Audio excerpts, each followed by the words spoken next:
আর কুরাইশ বংশীয় যেই বংশ আছে, ধনী ব্যক্তিত্ব আছে নাকি? ধনীও আছে, গরিবও আছে, সব জায়গায় আছে, ধনীও আছে, গরিবও আছে।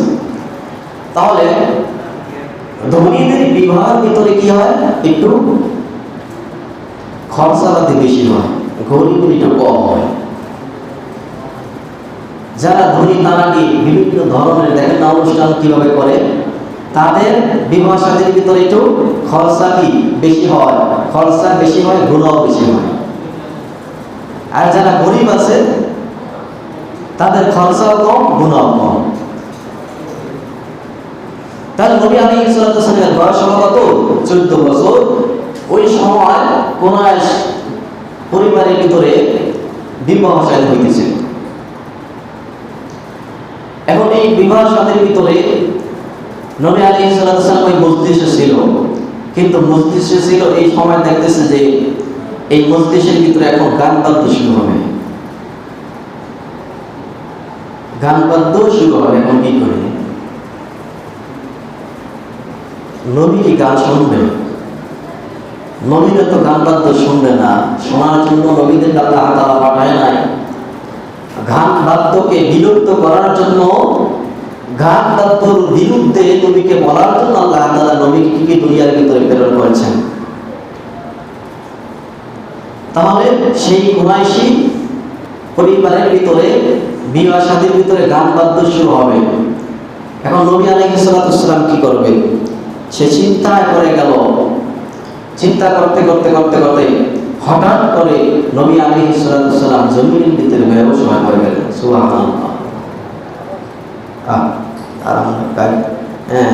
দোলতারাবাসী কত সুন্দর শোনার জন্য কি চেষ্টা করি, সাউন্ড একটু বাড়াই দেয়। তাহলে নবী আলাইহিস সালাম এই গান বাদ্য যাতে করে শুনবে না, আল্লাহ তাআলা তাকে শোনাবে না, এই জন্য নবী আলাইহিস সালাম এই মজলিসের ভিতরে গিয়ে হঠাৎ করে চিন্তা করতে করতে বেহুশ হয়ে পড়ে গেলেন, তার জ্ঞান ফিরে না। এইভাবে সকাল পর্যন্ত সে বেহুশ অবস্থায় ছিল। সকালে যখন হুঁশ আসলো তখন সে জানতে পারলো যে এই বিবাহ শাদীর ভিতরে সারা রাত্র গান বাদ্য হয়েছে। এখন বলেন তো, এই যে নবী আলাইহিস সালামকে গান বাদ্য শোনার থেকে কে রক্ষা করলো? আল্লাহ করছে না? কারণ নবীদের আগেও কোনো গুনাহ নাই, কোনো ভুল ত্রুটি নাই, আর পিছনে নবুয়ত লাভ করার পরও কি তাদের কোনো কি নাই, ভুল ত্রুটি নাই, কোনো গুনাহ নাই, নিষ্পাপ নবীরা। আল্লাহ তাআলা এই জন্যই তাকে রক্ষা করলো যে নবী আলাইহিস সালাম যখন তার কওমদেরকে, তার উম্মতদেরকে যখন কি করবে, এই গান বাদ্যের বিরুদ্ধে কথা বলবে, তখনই কিছু কিছু ওই লোকেরা, যেমন আমি যদি মনে করেন যাইয়া গান বাদ্য শুনি, এখন আমি গান বাদ্যের বিরুদ্ধে যদি কথা বলি, তখন লোকেরা বলবে, আমার মুসল্লিরাই বলবে যে হুজুর আপনি তো ওই জায়গায় দেখছি, আপনি আবার বড় বড় কথা বলেন। জবাব আছে? কোনো জবাব নাই। ওই মসজিদের ভিতরে হুজুরে আলোচনা করছে যে ভাই ল্যাংটার মেরে যায় ওরা। এখন একজন মিঠা বলছে যে কত হুজুর রেগে যায়, কত হুজুর রেগে ল্যাংটার মেরে যায়, তাহলে তারা কিভাবে বুঝাইবে? বুঝানোর কোনো আছে? আতিয়া হুজুর রেগে যায়। আরে ভাই হয়তো কেউ টুপি দাঁড়িয়ে না এগুলো দিয়ে যাইতে পারে, কিন্তু যারা হক্কানি ওলামা কেরাম তাদের কি কোনো সময় দেখছে কত হুজুর রেগে যায়? অর্থাৎ সে মানবে না, সে যাবে। এখন যদি কথা বলে সে কি ওই কথা তার কাছে গ্রহণযোগ্য মনে হয় না, ভালো লাগে না। তার নবী আলাইহিস সালাম সেই পরিবারের ভিতরে কি গান বাদ্য হইতেছিল। নবী আলাইহিস সালাম সকাল পর্যন্ত বেহুশ অবস্থায় ছিল। যখন এই সকাল হইল তখন নবীজির হুঁশ আসলো, গান বাদ্য বন্ধ হইল, তখন জানতে পারলো যে সারা রাত্র এই যে বিবাহ শাদীর ভিতরে গান বাদ্য হইতেছিল, নাচানাচি ভালো লাগে হইতেছিল। এখন নবী আলাইহিস সালাম যদি ওই মজলিসে থাকতো, আর নবীজি এমন ঘুম ঘুমাইছে যেটা অসচেতন ঘুম। নবীরা কোনোদিন কি, নবীদের চোখ ঘুমায় কিন্তু অন্তর ঘুমায় না, কান ঘুমায় না, কিন্তু আল্লাহ তাআলা ওইদেরকে তারা এমন ঘুমিয়ে দিলে অসচেতন ঘুম, এমন এই ঘুম পড়াইলেন কোন বাদ্য যন্ত্র তাকে কি করতে পারে নাই, সমস্যা করতে পারে নাই, ঘুমাইতেছিল। তাহলে নবীকে স্বয়ং আল্লাহ পাক কি করছে, এই গুনাহ থেকে কি করছে, রক্ষা করছে, নতুবা কি সম্ভব ছিল না।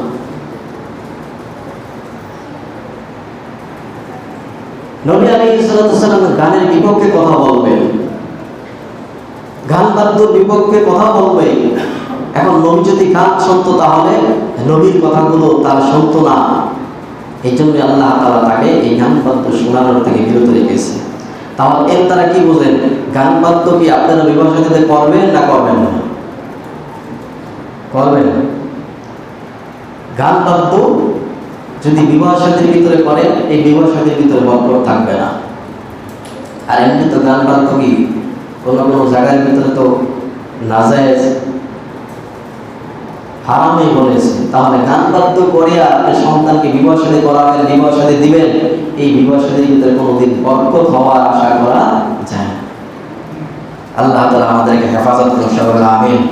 অনেকে বলে অমুক অমুক বাড়িতে বাজাইছে, সেই বাজাইছে, আমি বাজাইতে পারি না, এটা কি দলিল? এবার কোরআন হাদিসের ভিতরে কি আছে সেটা দেখতে হবে নাকি? কোরআন হাদিসে কি গান বাদ্য আছে? আর সে কি বাজাইছে দেখে আমিও বাজাই, সে ঢুকাইছে দেখে আমিও ঢুকা? কথা বলেন, সে জাহান নামে যাইব দেখে আমি কি জাহান নামে যাই না? এই মানুষের যুক্তি, এই যুক্তি পরিহার করতে হবে। এইগুলা হিন্দুদের যুক্তি, পূর্বপুরুষরা করে এসে এই জন্য আমরা করি, এটা হইল। কোরআন হাদিসে কি করে, নবী আলাইহিস সালাম কি করছে, এটা দেখতে হবে নাকি? কোরআনে কি আছে, হাদিসে কি আছে, মাসালায় কি আছে, এগুলা দেখতে হবে। তুমি অমুকে কি করলো, অমুকে কি করলো, এর দিকে টাকার দরকার নেই। তুমি অমুকের ভালোটা দেখো না, কিন্তু খালি অমুকের দোষটাই দেখো নাকি? এরকম আমাদের সমাজ আছে না নাই? খালি দোষটাই দেখে, যে ভালো একটা কাজ করছে এটা দেখে না, খালি দোষটাই দেখে। এই দোষটা লিঙ্ক নিয়ে খালি ভাইরাল করতেছে। এক শ্রেণীর লোক এরকম আছে। আল্লাহ তাআলা এই গান বাদ্য থেকে আমাদেরকে হেফাজত করে, সবাই আমিন। নবী আলাইহিস সালাম আরেকটা হাদিসের ভিতরে পাওয়া যায় যে নবী আলাইহিস সালামের বয়স হলো 25 বছর। কত বছর? 25 বছর বয়স। এই সময় কুরাইশদের ভিতরে একটা সয়লাব শুরু হলো, বাইতুল্লাহ ধসে পড়ে যাওয়ার একটা উপক্রম হয়ে গেছে। অনেক আগের তো বাইতুল্লাহ নির্মাণ করছে, কিন্তু একটা সয়লাব হয়ে গেল যে বাইতুল্লাহ মানে এই অবস্থা হয়ে গেছে যে কোনো মুহূর্তে কি ধসে পড়ে ভেঙে যেতে পারে দেওয়া। তা ওই সময় ওই মক্কার যে কুরাইশরা ছিল, এই কুরাইশরা এই বাইতুল্লাহকে নতুন করে নির্মাণ করার জন্য তারা পাহাড় থেকে বড় বড় পাথর আনা শুরু করে দিল। এখন এই যে পাথর আনা শুরু করছে, এরা পাথর আনা শুরু করছে উলঙ্গ হইয়া, বুঝলেন? উলঙ্গ হইয়া তারা পাথর আনা শুরু করলো। এখন প্রশ্ন করেন, হুজুর উলঙ্গ হইয়া পাথর আনা শুরু করে, এটা কারণ কি? কারণ হলো তারা মনে করছে যে আমরা যে পোশাক আদি পরি, এই পোশাক দিয়ে কত অপকর্ম করি, কত গুনাহ করি, এই পোশাক নাপাক। তারা নাপাক পোশাক পরিয়া আল্লাহর ঘর নির্মাণ করবে, এটা হয়? এটা কিভাবে হয়? দেখেন তারা কেমন বলছে। এটা একটা পরহেজগার কিন্তু তাদের, যে যে পোশাক পরিধান আমরা করি, পোশাক পরে তো কত গুনাহ করি, অপকর্ম করি, মানুষের গীবত করি, বিভিন্ন ধরনের গুনাহ এটা হয় এই পোশাক গায়ে দিয়া। কিন্তু আল্লাহ তাআলার ঘর, যেটা আল্লাহর ঘর, এটা নির্মাণ করুক এই নাপাক পোশাক দিয়া, এটা হইতে পারে না। এই জন্য তারা কি পোশাক সব খুললা খুললা উলঙ্গ হইয়া পাহাড় থেকে পাথর আনা শুরু করলো। এটা একটা পরহেজগারি না? এখন তারা পাথর আনতেছে। এখন মুহাম্মদ সাল্লাল্লাহু আলাইহি ওয়াসাল্লামকে ডাকলো, আপনার নবী, আমার নবী মুহাম্মদ রাসূলুল্লাহ সাল্লাল্লাহু আলাইহি ওয়াসাল্লামকে ডাকলো, এই আসো আমাদের সাথে কাজে শরীক হও। আমাদের সাথে কাজে শরীক হও। বাইতুল্লাহ নির্মাণ করা লাগবে, পাথর আনা লাগবে, আমাদের সাথে শরীক হও। কিন্তু এখন দেখতেছে যে তারা সবাই উলঙ্গ হইয়া পাহাড় থেকে পাথর আনতেছে, নবী দেখলো না। এখন তারাও বিরাবিরি শুরু করলো, তোমার উলঙ্গ হইয়া কি পাথর আনতে হবে। নবীকে বলতেছে তোমার উলঙ্গ হইয়া পাথর আনতে হবে। তখন নবী আলাইহিস সালাম এটা অস্বীকৃতি জানালো, না এটা তো হইতে পারে না, উলঙ্গ হইয়া পাথর আনবো, উলঙ্গ হইয়া এরা হইতে পারে না। অনেক বিরাবিরি করতেছে, হ্যাঁ তুমি কি বেশি বোঝো, হ্যাঁ তোমার চাইতে বড় বড় নেতা কেতা যারা আছে, টিমদার আছে, যারা আছে, এরাই যখন আনতে পারে তুমি কি হয়ে গেছো। অনেক আছে এরকম ঘরের ভিতরে সন্তান যদি তো জিদ্দারি থাকে, জিদ্দারি থাকলে দেখবেন বাবা যদি কি হয় একটু চঞ্চল হয়, তাহলে দেখবেন যদি চহে যায় কাজ করে, ছেলে কিন্তু আলু কালু উঠায় না, বাবাই কি গালি দিয়ে বলে একটা পরেশ গেরি রয়েছে, আরে কাঁচা দে, মারু কাঁচা দে।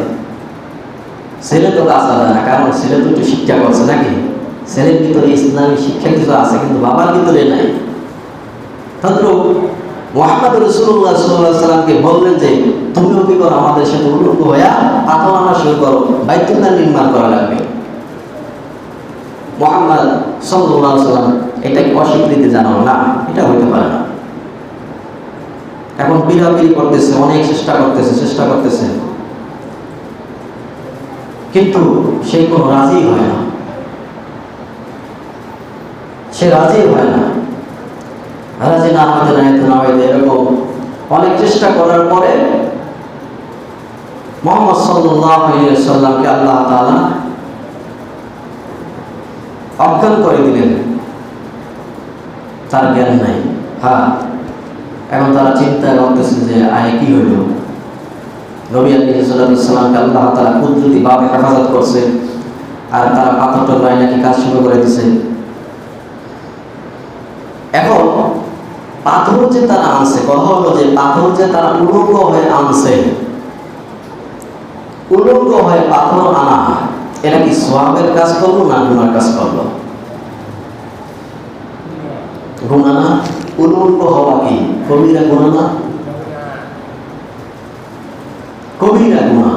তাহলে নবীর দ্বারা তো কোনদিন আল্লাহ তাআলা কবিরা গুনাহ করায় না। আর নবী আলাইহিস সালাম উলঙ্গ বেহায়ার বিরুদ্ধে সবসময় নসিহত করবে, সেই নবীর দ্বারা তো উলঙ্গ হয়ে কাজ করা সম্ভব না। তাহলে তাদের পরহেজগারিটা ছিল কুত্তার পরহেজগারি, বুঝলেন না? কুত্তা কি করে? দাঁড়ায় পেশাব করে, যাতে করে তার গায়ে না লাগে, নাকি?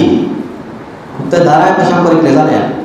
দাঁড়ায় পেশাব করে সে চিন্তা করে না আমার গায়ে যেন কি প্রস্রাবের শিকা না লাগে, কিন্তু এই কুত্তায় যায় পায়খানা খায়, খায় না? এই কুত্তায় যায় আবার কি করে? পায়খানা মুখ দেয়। তা ওদের যে পরহেজগারি ছিল এটা হলো কুত্তার পরহেজগারি। উলঙ্গ হয়ে তার বাইতুল্লাহ নির্মাণ করবে, উলঙ্গ হওয়া এটা শরীয়তে কবিরা গুনাহ। আমাদের সমাজের ভিতরে এক শ্রেণীর লোক আছে, রমজান মাস আইছে, হজ করে আইছে, এত চিন্তা করে যে হজ করে আইছি, ঘুষের টাকা কি হাতে লওয়া যায়? হজ করে আইছে, এখন ঘুষের টাকা কি নিজের হাতে লওয়া যায়? এটা কেমন হয়? আমি হজ করে আইছি, হ্যাঁ রমজান মাস, ঘুষের টাকা কি নিজের হাতে লওয়া যায়? সে কি করে? ওই একটা ডয়ার আছে না, ডয়ার পিলার দেয়, এই জায়গায় রেখে যাও, এই জায়গায় রেখে যাও, মানে তার নিজের হাতে রইল না, কিন্তু ওই টাকায় আবার সে খাইতেছে। তা আমাদের অবস্থা তো এরকম নাকি? আমাদের অবস্থা এমন, আমরা যে অবস্থা এখন বর্তমানে আছি, ঘুষের টাকা তো অহরহ চলতেছে, সুদের টাকা তো অহরহ চলতেছে। তাহলে আমাদের এই পরহেজগারি কি ভালো পরহেজগারি? নামাজও করতেছি, ওদিকে করতেছি, তাহলে ওগুলা ছেড়ে তো আস্তে আস্তে কি আমাদের ছেড়ে দিতে হবে, ঘুষ খাওয়া যাবে না। আর এর থেকে একটা মাসআলা বের হলো যে মানুষের, পুরুষের নাভি থেকে নিয়ে হাঁটু পর্যন্ত কি সতর, কি সতর, সতর গোনা কি? কবিরা গোনা। বুঝতে পারছেন? সতর খোলা কবিরা গোনা, সতর ডাকিয়ে থাকা ওয়াজিব। তাহলে আমরা এই কবিরা গোনা করবো না, ইনশাআল্লাহ করবো। এই কাজকর্ম আইতেছে, দেখবেন যে অনেকের লঙ্গি মুগি থাকে না ঠিক মতো, তাহলে সদা সর্বদাই আপনার কবিরা গোনা হইতেছে। তাহলে মনে রাখতে হবে আপনার এই হাতের উপর থেকে গিয়ে হাঁটু পর্যন্ত সতর। অনেক যুবক ভাইরা সব প্যান্ট কিনতেন, মানে হাঁটুর উপরে কি প্যান্ট কিনতেন, এই সমস্ত প্যান্ট কিনতে কবিরা গোনা, এগুলা করা যাবে না। এরপরে দেখেন নবী আলাইহিস সালামের মানবিক জীবনের দিকে তাকান। নবী আলাইহিস সালামের মানুষের প্রতি কি দরদি ছিল। যেমন আব্দুল্লাহ ইবনে সুলাইম, উনি মুখে স্বীকার করছে কি কালিমা পড়ছে, এবং উনি উপরে সে মুসলমান, কিন্তু ভিতরে কি কাফের। উপরে মুসলমান সে দাবি করলো, কিন্তু ভিতরে ভিতরে কি সে কাফের, ইসলামের চূড়ান্ত দুশমন। নবী আলাইহিস সালামের যুদ্ধ গেলে যুদ্ধে কি বিজয় করতে পারে না। সে ইসলামের জঘন্যতম অপরাধ করত, কিন্তু এই ব্যক্তি যখন কি মারা গেলেন, মারা যাওয়ার পরে তার ছেলে ছিল একজন খাঁটি মুখলেস একজন মুসলিম। তাই এই সন্তান নবীজির কাছে যায় বললেন যে ইয়া রাসূলুল্লাহ, আমার বাবা তো মারা গেছে, তাকে একটু জানাজা পড়াইতে হবে, তাকে জানাজা পড়াইতে হবে। এখন নবী আলাইহিস সালামের কাছে যেহেতু বলছে একজন সাহাবী, মুখলেস সাহাবী, খাঁটি মুসলিম সাহাবী, তাহলে সাহাবী যেহেতু বলছে, তাহলে তার বাবার জানাজা তো পড়ানো লাগে। নবী আলাইহিস সালাম কি করলো, তার বাবার জানাজার নামাজ পড়াইল। সাথে সাথে আল্লাহ তাআলা কোরআনের আয়াত নাযিল করেছে, ইয়া রাসূলুল্লাহ, ইয়া হাবিবাল্লাহ, খবরদার এই সমস্ত লোকদের জানাজা আপনি পড়াবেন না, এবং এই সমস্ত লোকদের কবরের পাশে আপনি যাইয়া দোয়া করবেন না, কারণ তারা ইসলামটাকে হেস্তনেস্ত করে দিচ্ছে। তারা যত সংবাদ মুসলমানদের ভিতরে ফাটল সৃষ্টি করেছে, এরকম ধরনের লোক এই পৃথিবীর ভিতরে এখন আসে না নাই। দেখা যায় উন্মুক্ত অনেক ভালো, কিন্তু ভিতরে দেখবেন ইসলামের জঘন্যতম অপরাধ সে করতেছে। এই সমস্ত অপরাধ যাদের ভিতরে আছে, এরা আমরা কি হয়ে যায়, সতর্ক হয়ে যাই।